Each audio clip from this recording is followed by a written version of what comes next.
नमस्कार, छाया रेसिपीजमध्ये आज आपण अगदी मस्त चवदार आणि पोटभरीचा असा नाश्ता बनवतोय। तर इथे मी 2 कप गव्हाचं पीठ घेतलंय। यामध्ये चवीप्रमाणे मीठ घालायचं। यानंतर 2 चमचे तेल घालायचे। तेल सगळ्या पिठामध्ये व्यवस्थित मिक्स करून घ्यायचं। इथे मी रूम टेम्परेचरचंच तेल घातलंय। आता पाणी घालून हे पीठ मळून घ्यायचं।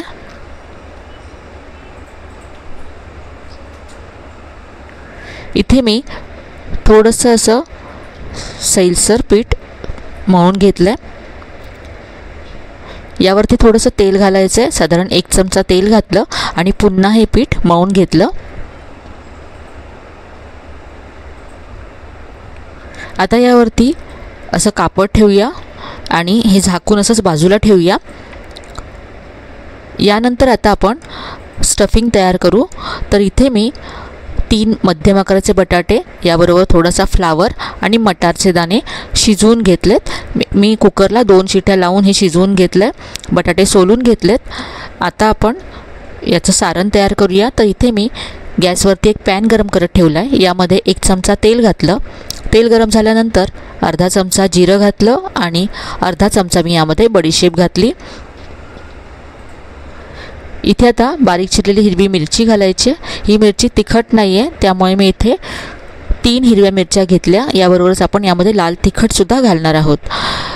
हिरवी मिरची तेलावरती परतून घ्यायची। यानंतर यामध्ये अर्धा इंच आलं किसून घातलंय।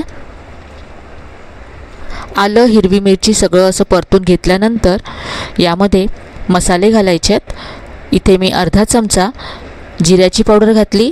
यानंतर अर्धा चमचा धन्याची पावडर घातली। तुमच्याकडे जर अख्खे धने असतील तर सुरुवातीला जेव्हा आपण जिरं आणि बडीशेप घातली तेव्हा अख्खे धने सुद्धा थोडेसे कुटून यामध्ये घाला।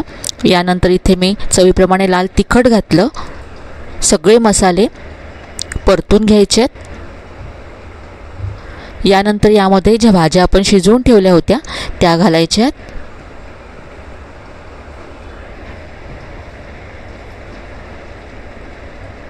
तर हे सगळं आता आपण मिक्स करून घेऊया। तर सध्या फ्लावर आणि मटारचा सीझन आहे। भरपूर प्रमाणामध्ये या भाज्या मार्केटमध्ये येत आहेत। तर ही रेसिपी तुम्ही नक्की करून पहा। बटाटे मी आधी कुस्करून घेतले नाही आहेत, त्यामुळे इथे मी आता असे एक मॅशर घेतला आहे आणि याने हे बटाटे आपण कुस्करून घेऊया। सगळं छान एकजीव करून घ्यायचं आहे। इथे मी जास्त मसाले वापरले नाही आहेत, अगदी बेसिक मसाले यामध्ये आपण वापरले। हे सगळं छान असं पहा एकजीव केल्यानंतर यामध्ये चवीप्रमाणे मीठ घालायचं आहे। यानंतर इथे मी अर्धा चमचा आमचूर पावडर घालते। आमचूर पावडर नसेल तर तुम्ही इथे 1 चमचा लिंबाचा रस सुद्धा घालू शकता आंबटपणासाठी। सगळं छान असं मिक्स करून घेतलं। परत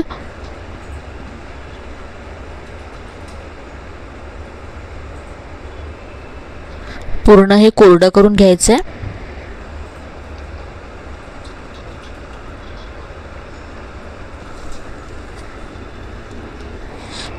असं पहा, याचा गोळा होईपर्यंत आपल्याला परतून घ्यायचं आहे।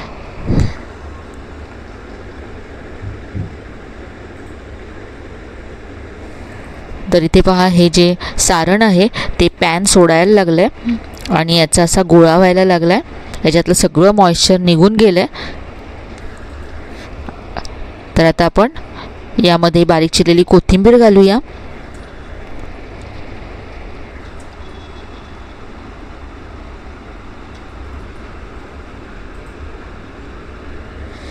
आता गॅस बंद करायचा आहे आणि सारण आपण काढून घेऊ आणि थंड करून घेऊ। इथे आता हे सारण पूर्णपणे थंड झालंय आणि आपण जे पीठ इथे झाकून ठेवलं होतं ते सुद्धा छान आता सेट झालं असेल। पुन्हा एकदा हे मळून घेऊया। तर आज आपण याचे पराठे बनवतोय। तर फ्लावर, मटार आणि बटाटा असं आपण सारण तयार केलं आणि त्याचे हे मस्त असे आज आपण पराठे बनवणार आहोत। तर तुम्ही दुपारी जर लंचसाठी तुम्हाला चपाती भाजी खायचा कंटाळा आला असेल तर तुम्ही अशा पद्धतीचे पराठे बनवू शकता किंवा डिनरसाठी सुद्धा बनवू शकता। तर इथे मी पुन्हा एकदा हे पीठ मळून घेतलं. आता याचे आपण पराठे बनवूया. तर याच्यातला मी एक गोळा घेते.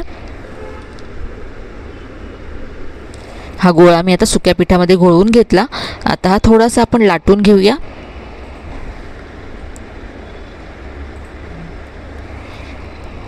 आता यामध्ये सारण भरायचं आहे. थंड झाल्यानंतर हे सारण आणखी ड्राय होतं, त्यामुळे तुमचा पराठा अजिबात फाटणार नाही.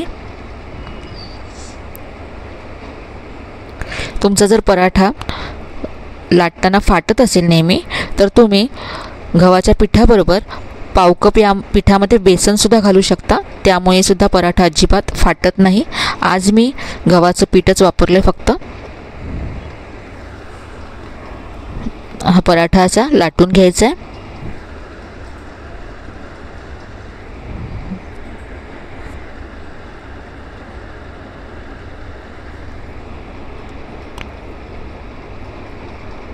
तर इथे हा पराठा पहा लाटून झाला आहे. थोडासा जाडसर पराठा लाटून घेतला आहे. आता हा पराठा आपण भाजून घेऊ. तर तव्यावरती मी आधी थोडंसं तेल पसरवून घेतलं आहे. यावरती पराठा घालायचा आहे.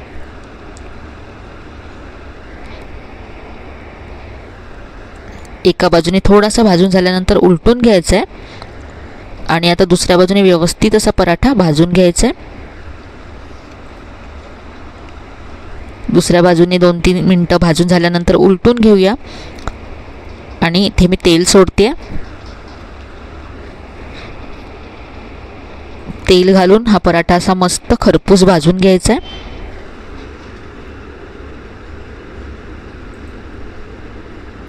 चवीला हा पराठा खूपच मस्त लागतो.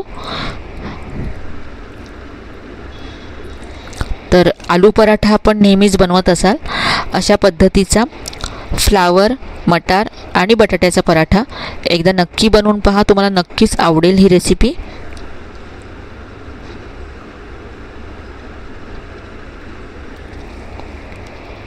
मुलांच्या टिफिनसाठी सुद्धा हा पराठा तुम्ही बनवून देऊ शकता.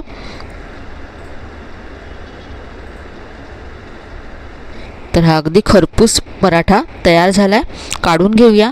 इथे मी लोणच्याबरोबर हा पराठा सर्व केला. यावरती तुमच्या आवडीप्रमाणे तुम्ही बटर घालू शकता.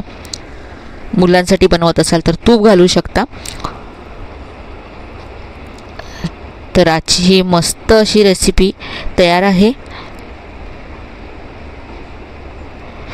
रेसिपी कशी वाटली कमेंटमध्ये कळवायला विसरू नका. रेसिपी आवडली असेल तर व्हिडिओला लाईक करा, शेअर करा. चॅनलला अजून सबस्क्राईब केलं नसेल तर नक्की सबस्क्राईब करा. चला तर मग पुन्हा भेटूया अशा छान छान आणि नवीन नवीन रेसिपीसह. तोपर्यंत धन्यवाद.